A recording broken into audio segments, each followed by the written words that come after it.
Good morning, everyone. Today we're going to be looking at my M1 finance portfolio. Just like I did with my Robinhood, I'm going to be fully transparent with my positions on this one and show you what my strategy is with this one. I will give a disclaimer to this video. I have not slept in 2 days pretty much since this wisdom tooth removal. Something's a little bit messed up, so the pain has not subsided at all, so we are pretty much doing this one asleep, but ha. Hope you enjoy it still. We're going to talk about everything we have going on. So you see the name obviously here. I've renamed this portfolio to Millionaire by Age 40, and that's my plan with this. So if you're not aware, I'm currently 22 years old right now. My plan is to get this account here to $1 million in value by age 40, and I think that's 100% plausible.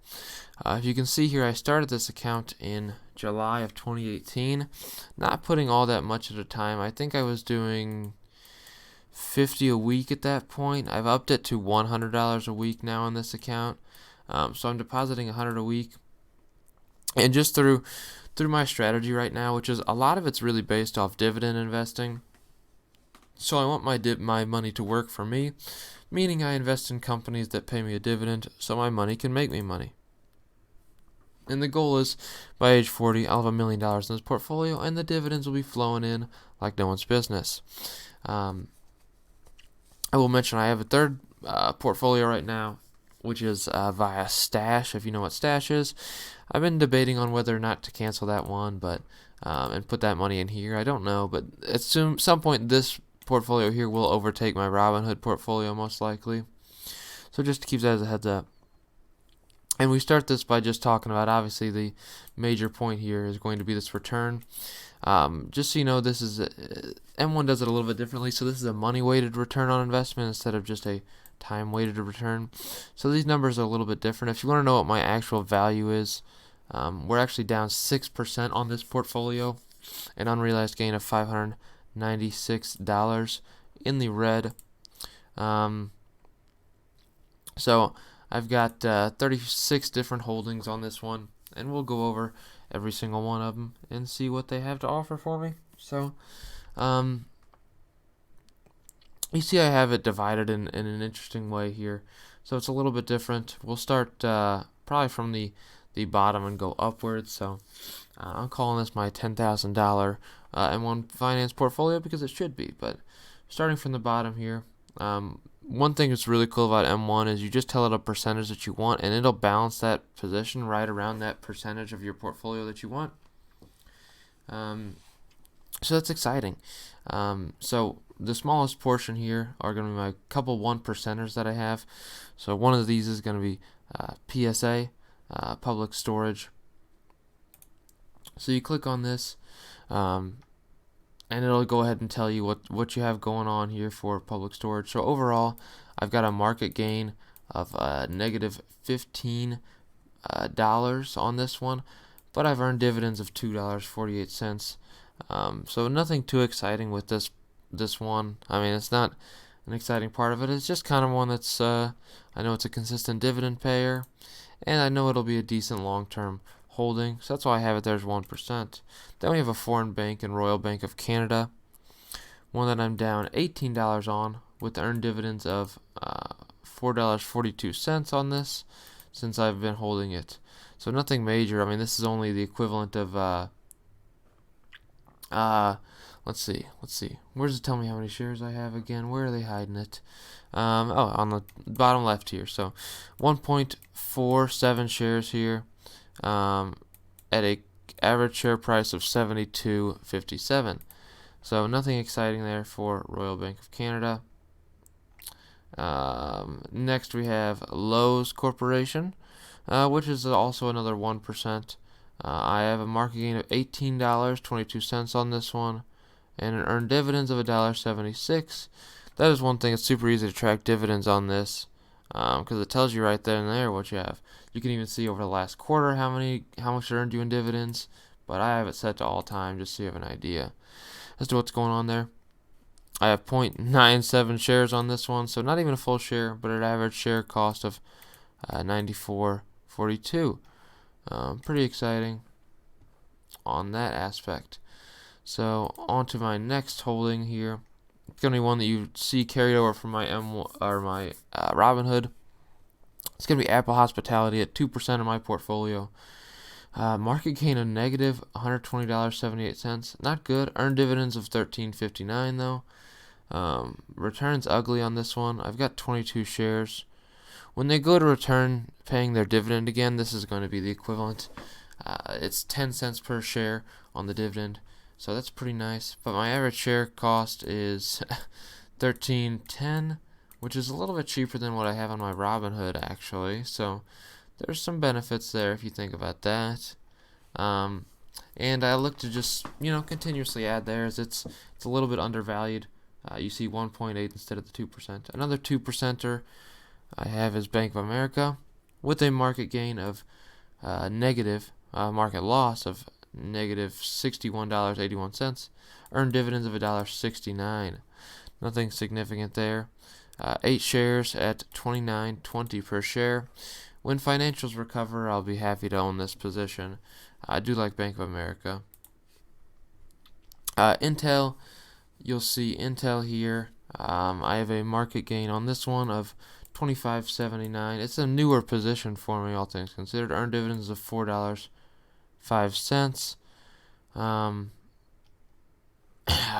3 shares of this one at $49.79 per share. So pretty exciting, all things considered. Intel's been doing well for me. Really like what they're doing for me. After Intel, we have TD Ameritrade, another one that carries over from my Robinhood.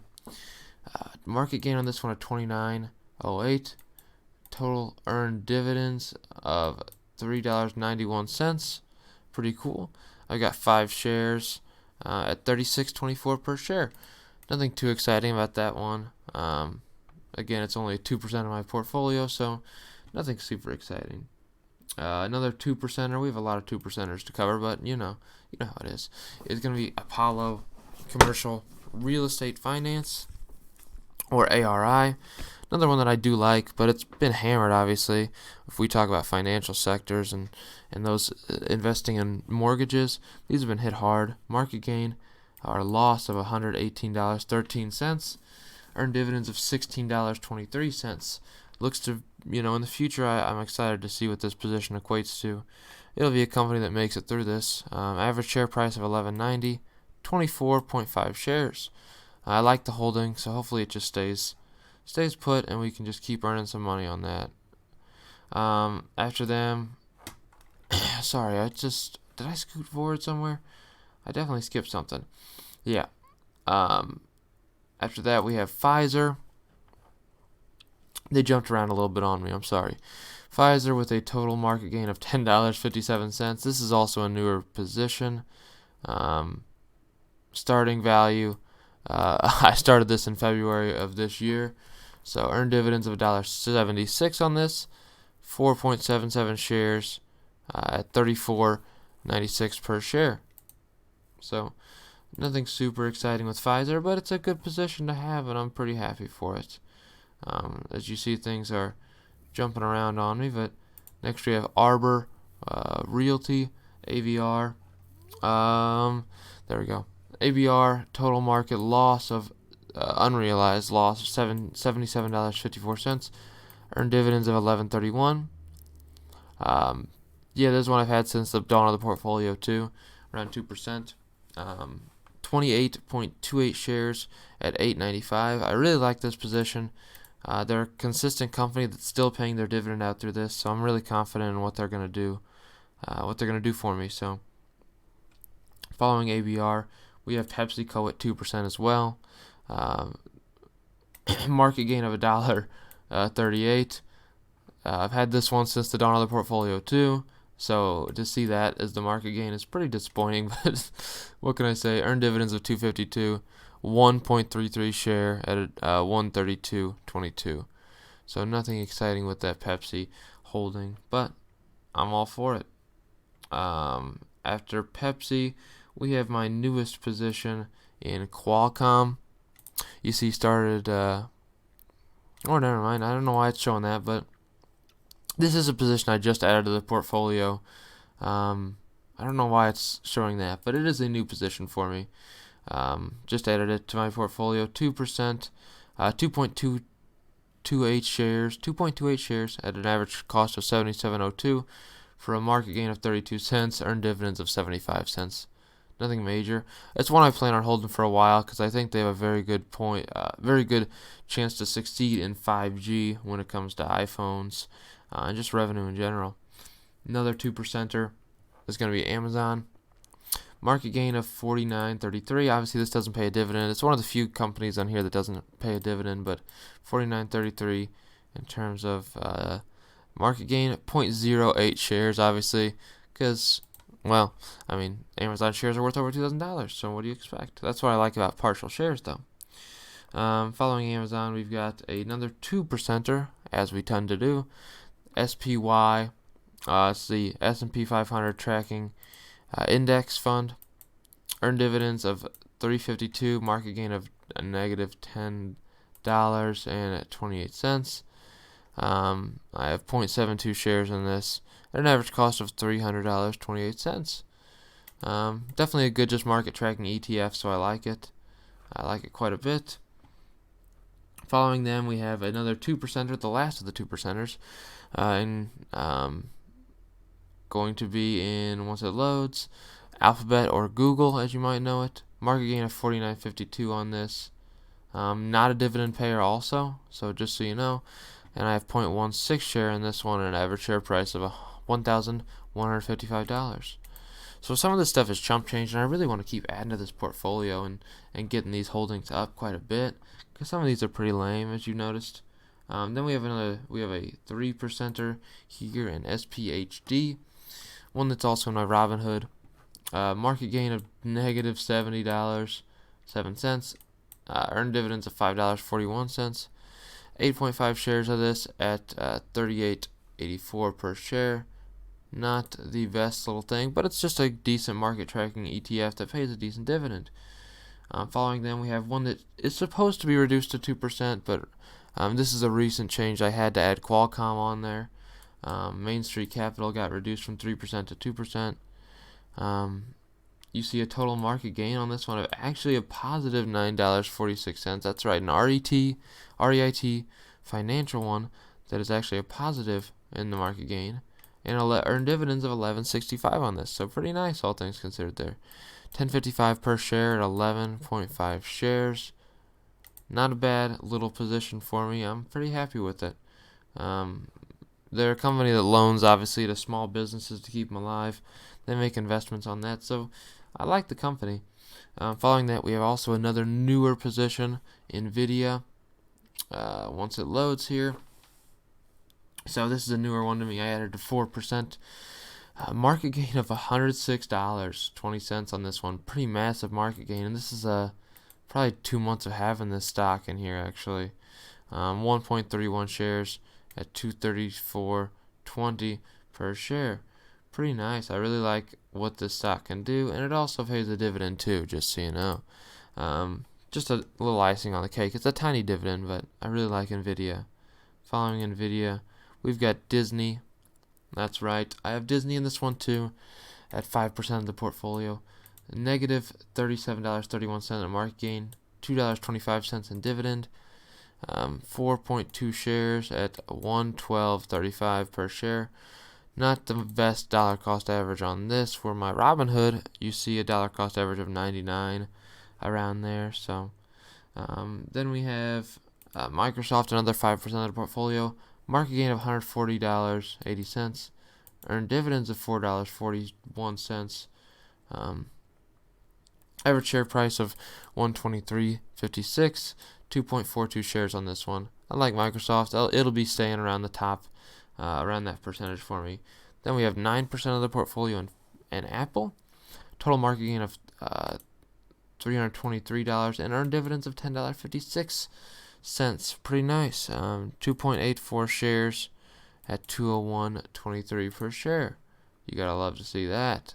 Then 10%, my technically largest holding is going to be Facebook here. Total market gain of $160, $170. Not a dividend payer either. So one thing to consider there is not everything holds a dividend here, but there are 3 positions I have that don't pay dividends. So just be aware of that. Out of my 36, 3 don't. Because I think they're going to be really good positions just to hold. You see this market gain here. Clearly that's true. But I have 4.49 shares here at 173.46 per share. Trying to avoid passing out here. We have that's right, I have a pie inside my pie. This one is labeled dividends. These are going to be the most high yield ones. I do want to reorganize this and try to fit Main Street Capital in there, ABR in there, as well as ARI in there, and APLE. But I have yet to really know how to do that the most efficient way. But let's get into this dividends portion. And you see 10% of the dividends portion, or really supposed to be 9%, is going into Brookfield Renewable Energy Partners, Renewable Partners LP, I should say. Overall market gain of 78.41 on this. That's right, an REIT that's got a big gain on that. You wouldn't believe it. $9.34 in earned dividends. 6.259 shares, 2459, and an average cost of 37.08 per share. Good, decent position there for Brookfield for me. Then we have NRZ. That's right, aimed at 7% of my portfolio, or 7% of the dividends portion. This dividends portion takes up 35% of the portfolio, I should say. But NRZ down $119 on this one. Again, I purchased this at probably a pretty bad time, September 2019, and then things have been downhill because of, obviously, this pandemic. Mortgage companies have been hit hard. Earned dividends of $8.87. 48 shares of this one at $8.42 per share. I'll keep adding to it. I think NRZ is going to end up fine out of this, but I don't know when the dividend's going to recover, but they're currently still paying 5 cents per share. We have Gladstone right after this, Gladstone Capital. Total market gain of negative 87.45. Earned dividends of 18.47, so not bad on that aspect. 44.2 shares at $8.31 per share. Nothing too crazy with Gladstone. Then we have Omega Healthcare, one of my favorite REITs for the medical or healthcare industry. Market gain of 95.97 negative. Earned dividends of 18.58. 11 shares of this one at 33.16. Nothing beautiful on that one. Not beautiful at all. Then we have Welltower. Negative $167.77 on this one, with a market gain of only 641 in earned dividends, I guess I should say. 6.38 shares at 65.24 per share. Not beautiful. Not a beautiful one on that one. Then we have Iron Mountain, one that I do love, but a market loss here, unrealized loss of 101.01. Earned dividends of 17.54. So I have 10.8 shares on this one of $30.90 per share. Look to be adding plenty more onto Iron Mountain. Then we have good old reliable monthly dividend company. Negative $60.48 on this one. Market or earned dividends of 7.48. All time average share price of 64.50 at 4.37 shares. Look to be adding plenty to that one as well. Then we have, that's right, a non-REIT in this one. It's going to be AT&T, which I have a market gain of negative 42.79. Total dividends of 11.60. 7.8 shares at 33.89 per share. Nothing super exciting there. Then we have Ford. That's right, I have this company which has been hammering me. Market gain of 121.19 negative. Earned dividends of 6.82. Nearly 40 shares on this one at 7.97 per share. Not the most beautiful little position there. Then we have PSEC, Prospect Capital. Market loss of 76.79. Earned dividends of $20.47 though, so that's pretty good. Plenty more to come because they just reaffirmed more dividends coming. 42 shares, 42.3 shares at $6.08 per share.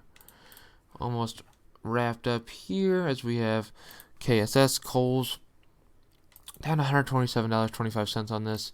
Earned dividends of $5.83. Nothing exciting here.